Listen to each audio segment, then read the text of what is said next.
Hey, Mikey, go ahead. You want to do some business here before we dive in on the Cavs? No, we'll have a PCC poll for the end of this, but that's about it. We got to talk about Summer League because tonight the Cavaliers have a chance to bring a championship back to the city. Get those rings. Hey, if we held a parade for 0-16, don't we have to hold a parade for Summer League title? The rings are By nice. the way, we got to talk about, and I know G's excited about it. I know Earl's excited about it. Let's talk about the MVP for the Cavs in this Summer League. He has been amazing. I'm excited about his future. The great Isaiah Mobley. He's been absolutely unreal. He led the Cavs to their win against the Nets. I think Isaiah Mobley is the next. Forget Evan Mobley. Forget Evan. Isaiah Mobley, he is the man. I mean, if he can score. So you're being sarcastic because your point here is Summer League means exactly what the Browns are going to wipe off their orange helmets. That's right. Nothing. That's right. Isaiah. Now listen, they're doing a nice job, and you'd rather win than lose. Of course, it's fun. Let them win. I hope they win. Who are they playing, by the way, in this championship game? Playing with Houston Rockets tonight at 9. Tonight at 9. They're playing. So it's the faux Cavs against the faux Houston Rockets. That's really what it is. It's actually kind of the real Houston Rockets because they're so young. They're young, young, and their and actual players are still first or second year guys and are playing in this. Yeah. By the way, and they will beat the Cavs. Also, interesting note about Emoni Bates. He and I are very close in total assists for the Cavs. we're neck and neck. He barely has more assists than the three of us put together. That's right. That's true. McNuggets, that is the new talking point. The new talking point. Don't forget all the other stuff. Hey, he's up to 0.6 assists. How does he have It's the assist that 3 we looking assists at. in 5 games? It's looking like No, it's just a way to bust your chops. Yeah, I know. It's just it's a new thing. Now, all of that being said, he had his best game in the Summer League. He's done a nice job. He was 8 of 13. Yeah. More importantly for me, he was 4 of 5 from three-point range. But again, and 7 rebounds. He played a nice, rounded game. If you take out of the equation, he doesn't share the basketball. Right. He's done a nice in terms of scoring. He's done what you could have hoped in this. I think he moves the basketball. Assists are a function of guys putting the ball in the hoop. To me, I just want him to make the right basketball play. If that basketball play is to reverse the ball, swing it, that's fine with me. If it don't end up in a three-pointer or an assist, that's fine. I just want to see you doing the right basketball thing. I think when you watch this game, I was so impressed by this because if you watch the first game he played, he was the Eastern Michigan Emoni Bates. We pulling up, we doing a lot of things. I think he has some good. I think he had better spacing. I think he moved well without the basketball, and I'll say that I like the fact that he crashed the offensive glass, got a tip in. He got a big-time three-point shot to kind of put him up at the end of the game. And, for me, as a person who was an athlete, I think all of these things, it might be summer league for these guys, right? But I'm a person of competition. Coach Prime said this the other day. He said when he was doing his program, he said, what I want is competition everywhere. Give me 2 tables right here for ping pong. Give me 2 pair for air hockey. Give me a ring over here for boxing. And what he's trying to set up when you're with a program like Colorado who was 1-something, or when you're with the Cleveland Cavaliers who have not done anything without LeBron James, you're trying to set a culture of we want competition. Anything that we keep a score on, I want to win. So the Cavs, of course, this might not affect Donovan Mitchell and Darius Garland and all those rest of those guys, but we're trying to build winning habits. And when you're dealing with a player like Emoni Bates who has not had winning habits, I look at it as small victories, building solid habits. I look at improvement from year to year. It was a joke Isaiah Mobley was just in on the Friends and Family plan. He was a T-Mobile guy. Friends and Family, Evan Mobley's your brother, come on in. But I like the fact that he's used the summer league to get better. He's using facilitating. He's got better dribbling. He's putting up the points. So my thing is, if we want to cultivate, we applaud the Spurs all the time. We applaud the Denver Nuggets. We applaud those teams that have a culture. Well, we can't be laughing at them if they're trying to build that same culture. And it starts very small with Summer League. When we talk about the culture of those teams, we don't ever talk with Summer League. Now, maybe you're right. I'm just saying, but it's not like we ever bring up Summer League. I think because everybody has come to know that the Summer League, the guys that we see in the Summer League, for the most part, are there exceptions? Of course. Mm-hmm. For the most part, these guys are all non-entities in the regular season. That's correct. They're there for it's basically a developmental showcase, a way for teams to work out their draft picks, for everybody to see what they have. It's almost like an official training camp. And it's a way to fill out your G League roster, basically, Sure. for the most part. Right. Hey, this guy's worth keeping around. Right. And again, I think most of us think like, okay, yeah, there's some potential there with Emoni Bates. He's done a nice job. But to turn it... You're not going to rubber stamp that success into success at the next I got level. to see him play against NBA players, and he's Of not. course. Right, yeah. Of course, you got to see Before I'm that. going to get overly excited. Of course, of course, you got to see that. Yeah. You got to pay the dividends. Mike, did gotta we work on that. mischaracterize any of that, what we just said? No, I think you guys are both right. Summer League, as we said before it started, you're not going to really learn anything from Summer League. It is Summer League. 85 to 90% of these guys will never touch an NBA court. Correct. It's mostly a G League showcase. However, to G's point, development starts anytime these guys are on the court playing against each other because the cream rises that's to the fair. crop. Right. And the cream in Summer League has been guys, essentially Bates, Merrill, Mobley, Craig Porter Jr., who's looked awesome. Again, he looked Travers, great. who I really, really like. And if you go to Houston, Cam Whitmore, who fell to number 20, he was being rumored to be looked at by Houston with the 4th pick. He's been unbelievable in Summer League. Yeah.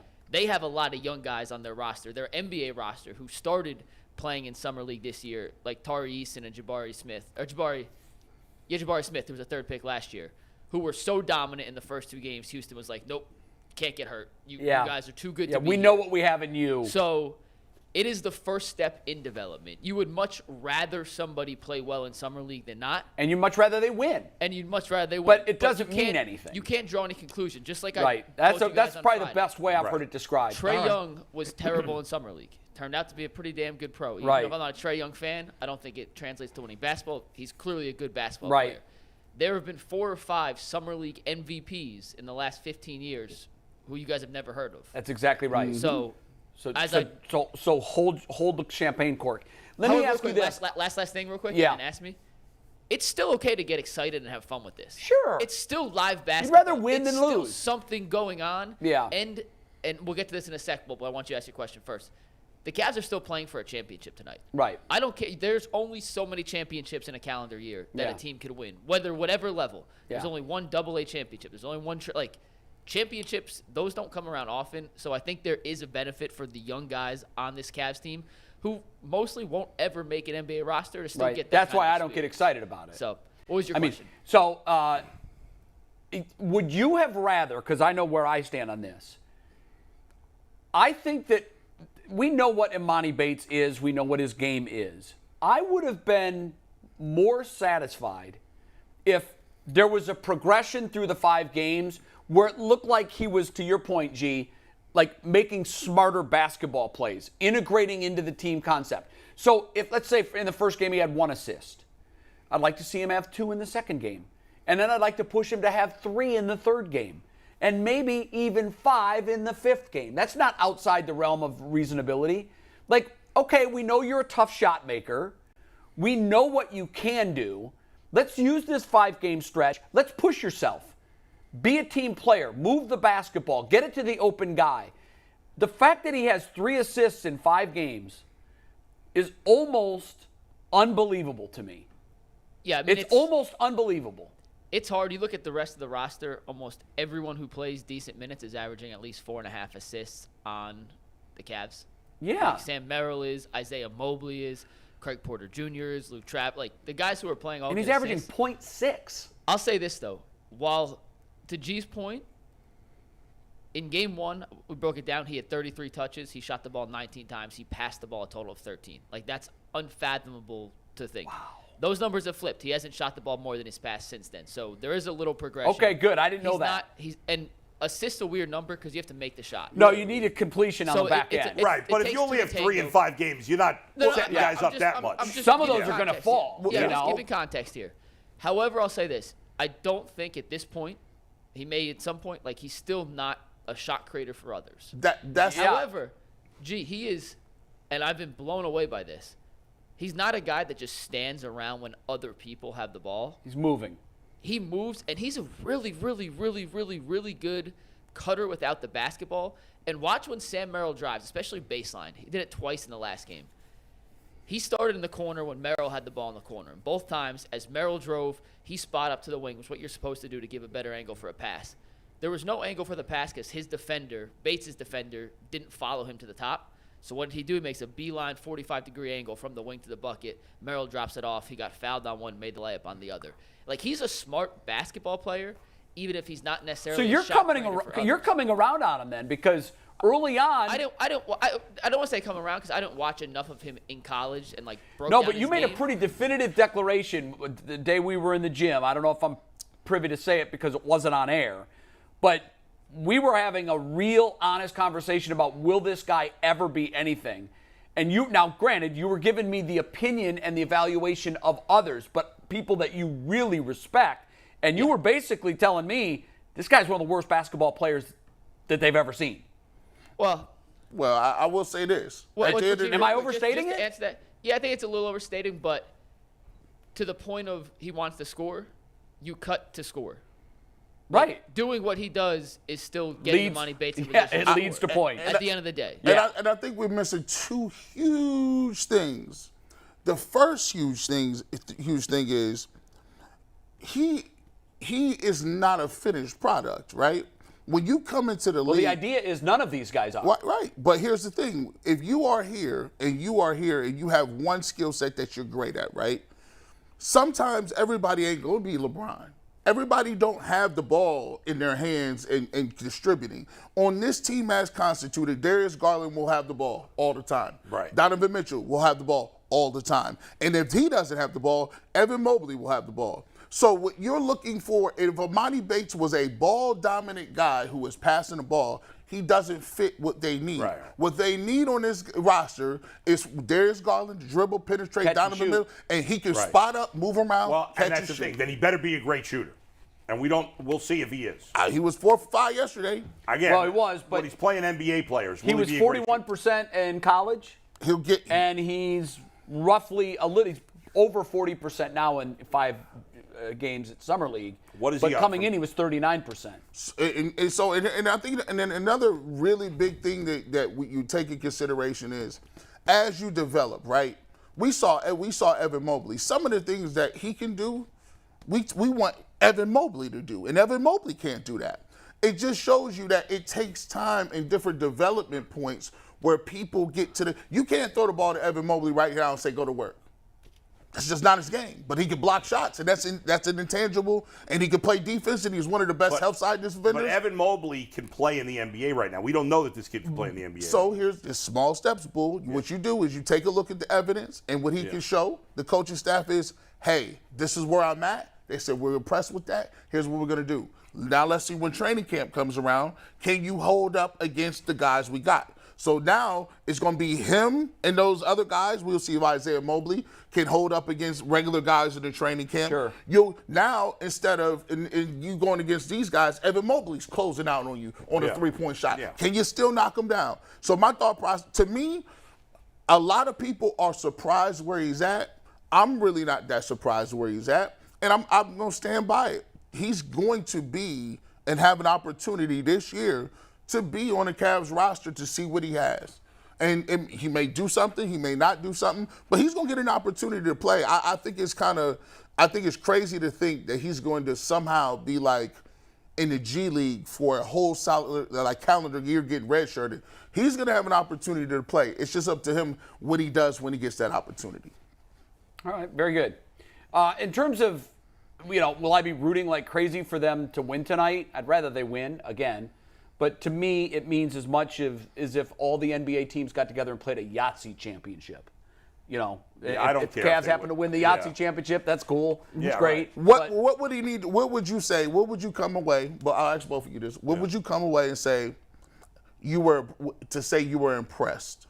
What would he have to do, or the team would have to do for you to say, "Oh, that was kind of"? There's nothing they can do. So it's nothing. Nothing, because I know what the competition is. Mm-hmm. I know that these guys are guys they're never going to play against in the NBA. Mm-hmm. So, okay, that they happen to be the best of the G Leaguers, okay. I would celebrate it the same way I would celebrate if the Cavs team, G League team, won the championship there.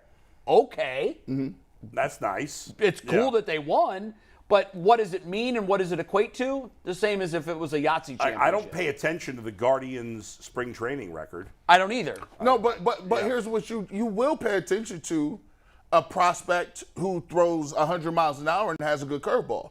Yes, but here's why, though. Here's why. Okay. Because that's his performance. You can isolate and you can duplicate. Right. What he's doing is dependent upon the 5 guys that are on the floor against him at that time. Right. And he may get off, open shot after open shot after open shot and make 80%. It's not like that translates to an NBA 80% like a 100-mile-an-hour fastball would in a spring training game. I would say if he came out in the next game and you said he had 10 assists, obviously 10 assists is a function you're making that. What I want to see him Athleticism. That translates to me. Yeah.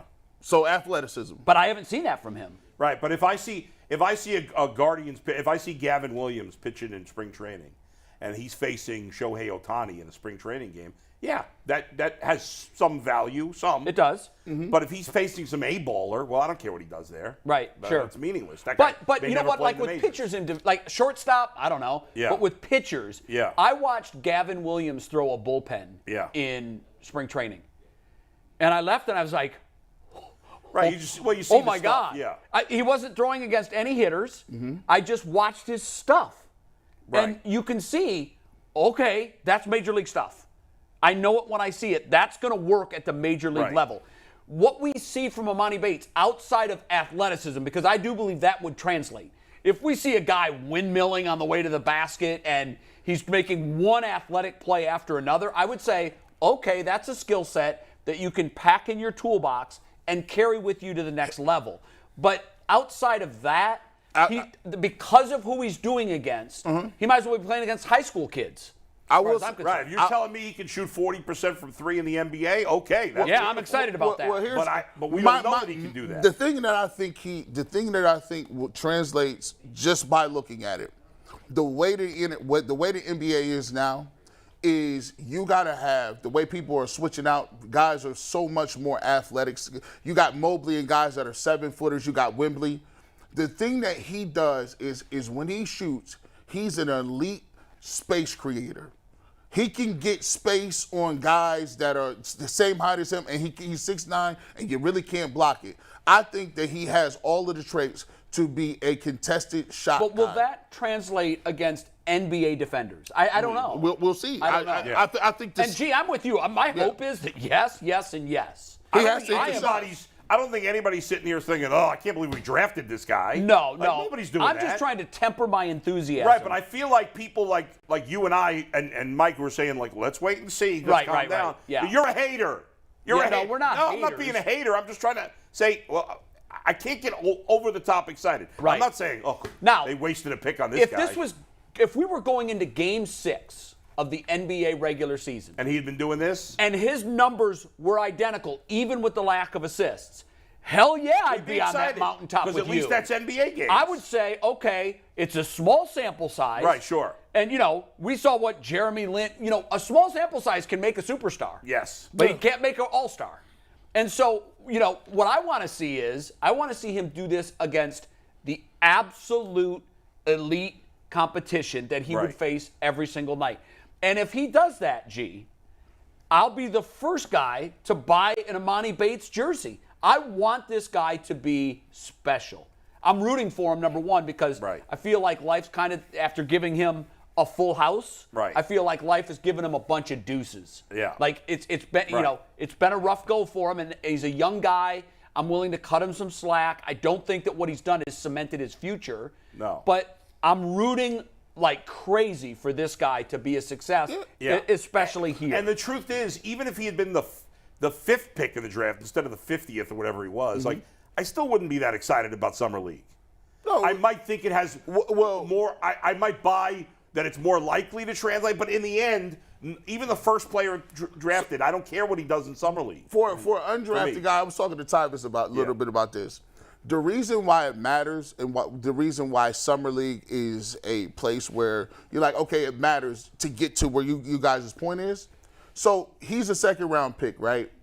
for him to even be able to get to that point, that he's getting minutes to see if he can play at that level, he has to play well in summer Agreed. league. You're right. Yeah. So you see, so that's why. So if you're looking Step at one, it, step one, summer complete. league. It's not meaningless. But it's a lot of steps in the process. So the It's not next, yeah, meaningless. you You're more right. steps. It's not meaningless to him. It's not meaningless to the process. Yes. Right, no. It's Yes. meaningless It's in terms necessary of, for him to get to where he wants but to in go. terms of how some people are using this as if it's, well, he's going to be this kind of player in the NBA, that's where it's like, okay, Right. wait a second. Yeah, I know. You, Right. you got to see that. And now the second part of it, which is kind of funny because we're not privy to it.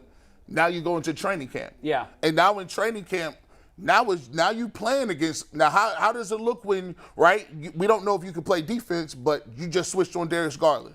Are you a liability? Right. Okay. You just went to the basket against Jared Allen and Evan Mobley. Can you finish? Oh, you're getting your shot blocked. So now you get an opportunity to see in that place where now Kobe Altman and the coaching staff had to come up and say, hey, what is he better at? Is he good? To even get to a point where he's coming off because you know how it is. Like the Cavs they're a 51-win team. So at the end of the day, they got pros. Like they got guys that is getting money. So he's gonna have to overkill. He's gonna have to be Right.